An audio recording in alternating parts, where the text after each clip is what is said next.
Good afternoon, ladies and gentlemen. Welcome to the special spotlight session on lung cancer brought to you by IHW Council and supported by Roche. I'm your host, Resham, and today we will be diving into a very critical topic, which is signs and symptoms of lung cancer. We are joined by Dr. Vishwanath S., who is actually a senior consultant medical oncologist at Apollo Hospital, Bangalore, and a renowned expert in this particular field for sure. So, firstly, thank you so much, Doctor, for joining our session. And I'm sure that it's going to be a lot interesting, and our viewers are going to gain a lot from this particular session. Yeah, thank you so much, Ms. Resham, and thanks so much, Roche, for this opportunity. And I'm very happy to share my thoughts on lung cancer. Okay, so Doctor, I think we don't have to keep our audience, waiting. So let's directly dive into the questions and know a lot about lung cancer, and of course get into the details. So as we know for a fact that lung cancer is a straggling global health condition and concern, and WHO, that is the World Health Organization, reports it as the most commonly diagnosed cancer worldwide, where in 2020, about 2.2 million new cases and 1.8 million deaths were reported globally. So, turning our focus to India, Doctor, could you shed some light on the prevalence of lung cancer in our country, India? So that's a great question, Ms. Resham. So, like you mentioned, there is a global increasing incidence of lung cancer. And we know there are several contributing factors like increasing tobacco usage, pollution, and several other factors which are probably not known to us. India is no exception. And even in India, the incidence of lung cancer is significantly increasing. In fact, the publication in Journal of Global Oncology in 2020, which reported the Indian Council of Medical Research data, and it was found that around 67,000 new cases were diagnosed in the year 2020. And year by year, this incidence is only increasing, and it's quite alarming. So, those statistics are indeed alarming. So, understanding lung cancer and the importance of early detection is crucial. So, doctor, could you explain what lung cancer actually entails and why early detection is so important? That's a great question again. Lung cancer is nothing but cancer in the cells of the lung. And screening is nothing but diagnosing any cancer before the signs and symptoms appear. So, when it comes to lung cancer, we tend to screen certain high risk individuals. Who are these high risk individuals? So, individuals who have smoked one pack of cigarettes for at least 20 years or more and who are over the age of 55 years are considered as high risk. In these individuals, we tend to do a low dose CT scan of the chest on an yearly basis. This way, we are able to diagnose lung cancer early. And by diagnosing any cancer early, we know that it can be treated better, and these individuals end up having long term survival and can also inch towards cure. So, moving on, is it essential, like it is very essential for viewers to recognize the warning signs. So, doctor, what are the most common signs and symptoms of lung cancer that individuals should be aware of and something that we are actually ignoring? So the question was mainly about the symptoms and signs of lung cancer. So when we talk about symptoms and signs, so we always talk about the common symptoms like cough, persistent. That is the crucial word. Persistent cough, chest pain, shortness of breath, hoarseness of voice, weight loss, loss of appetite. These are the common symptoms which patients with lung cancer present. And when this particular disease becomes advanced, they can also present with bony pain if the disease has gone to the bones. They can have jaundice when the disease goes to the liver. They can come with seizures or headache, vomiting if it goes to the brain. They can also come with a stroke if it goes to the brain. These are all the different symptoms which patients with lung cancer can present. Continuing that, these symptoms can sometimes be confused with less serious condition. So, could you explain how some of these symptoms differ from the typical respiratory issues like common cold? Yeah. So we all know that 99.99% of most of our symptoms are all due to some common respiratory infections. So, how do we differentiate between an individual who might have just a common cold or some kind of a respiratory infection versus something very serious like a lung cancer? I told you in my previous answer the word persistent. You give antibiotics for say some infection, which a presumptive infection, and the patients become better.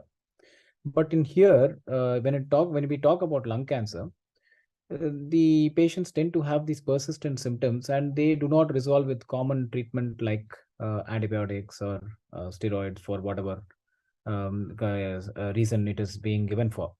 So when the symptoms persist over a period of 4 to 6 weeks or even 2 months, that's when we start investigating with more investigations like say a CT scan of the chest uh, and probably additional investigations. Doctor, with that, lung cancer symptoms can become more pronounced, like you mentioned. So, are there any symptoms that might appear in the later, like the advanced stages, that people should watch out for? Yeah, I have addressed this previously. Hmm. So, patients who have advanced cancer, Hmm. when we talk about advanced cancer, it generally means metastasis or secondaries. The Hmm. disease goes outside of the lungs and goes to other organs. So, which are the common organs it can go to? In the Hmm. lung itself, there is a covering of the lung which is called pleura. Hmm. They can have fluid accumulation, which again they can present with excessive shortness of breath. Hmm. Similarly, they can have headache, Hmm. nausea, vomiting. They can present with seizures if it goes to the brain. Hmm. They can also have stroke like symptoms if it goes to the brain. Hmm. When it goes to the liver, they can present with jaundice, loss of appetite, nausea, vomiting again. Hmm. When it goes to the bones, Hmm. it can cause severe bony pain. And if it is in the vertebra, it can also compress on the spinal cord and they can present with even paralysis of both the limbs or even of all the four extremities. These are all the different symptoms which patients with lung cancer can present with when it is gone to other organs or when it is in its very advanced stage. Okay. So, can you just talk about how the symptoms evolve from the early to the advanced stage? Yeah, so that's that's a great question, but it's sometimes very difficult. So Hmm. if you see the incidence of patients who are being diagnosed in early stage lung cancer versus late stage lung cancer, it's probably 25 versus 75. 75% of them are diagnosed at late stages. Why does this happen? Sometimes the symptoms are very subtle, Hmm. and the progression from an early stage to late stage is not very obvious in many individuals.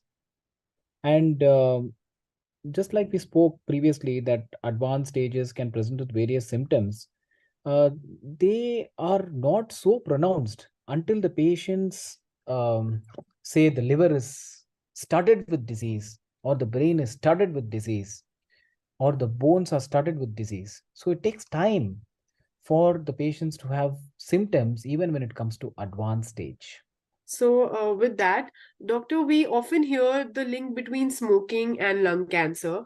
But what about the non-smokers? How do symptoms in non-smoker differ? Like if they are, maybe going for the secondhand smoking or who are not really in somewhere close to the smoke. So, how do the symptoms differ between a smoker and a non-smoker? For the interest of our viewers, you did mention about secondhand smoke. Just to define what secondhand smoke is, secondhand smoke is nothing but passive smoking. Mm. So, uh, as we are talking, even today, I saw two patients, women aged between 40 to 50 years, non smokers, and being diagnosed with lung cancer. So, nowadays, what we are seeing is out of 10 patients, at least three or four are non smokers. And the incidence amongst non smokers is significantly increasing. And there are various causes. We all know it. The significant pollution and your dietary habits, all these things are contributing. We can't pinpoint a single reason for this, but it's probably the overall change in the environment and the pollution, which is probably contributing to this increasing incidence amongst non smokers. 30 years back, we all know smoking was equal to lung cancer. But Mm. these days, things have changed. There's a paradigm shift in the way the incidence of lung cancer is increasing in non-smokers as compared to smokers. Like I said that do the symptoms vary or they're just same, like in a smoker or in a non-smoker? Yeah, again, that's a good question. The symptoms unfortunately remain the same Okay. between smokers and non-smokers, but there is one important thing which we have to remember, that patients who are smokers and end up having lung cancer, they usually have some kind of a chronic lung disease, like what we call as chronic obstructive airway disease because of persistent smoking. But Okay. individuals who are non-smokers, their lungs are their lungs are quite good, Hmm. and they may not have any pre-existing chronic respiratory infections or chronic lung disease because of smoking. So their symptoms will be more abrupt as compared to smokers who may have had some kind of chronic lung disease due to smoking and then they end up having lung cancer. Yes, okay. So, doctor, some symptoms of lung cancer might be easily overlooked. So, are there any lesser known signs that people should be particularly mindful of? Well, we have again addressed this question previously. So, whether you're a smoker or non-smoker, of course, smokers have to be definitely be more attentive about their symptoms. Hmm. But e- whether you're a smoker or non-smoker, any persistent cough, shortness of breath, chest pain, Hmm. hoarseness of voice, unexplained weight loss, or loss of appetite, Hmm. these are all symptoms we should watch for. And any of the symptoms, please report to your physician and get yourself evaluated. So, seeking medical help is, of course, very, very essential and important. So, doctor, misconceptions can actually delay seeking medical advice. So, from your experience, what are some common misconceptions about lung cancer symptoms?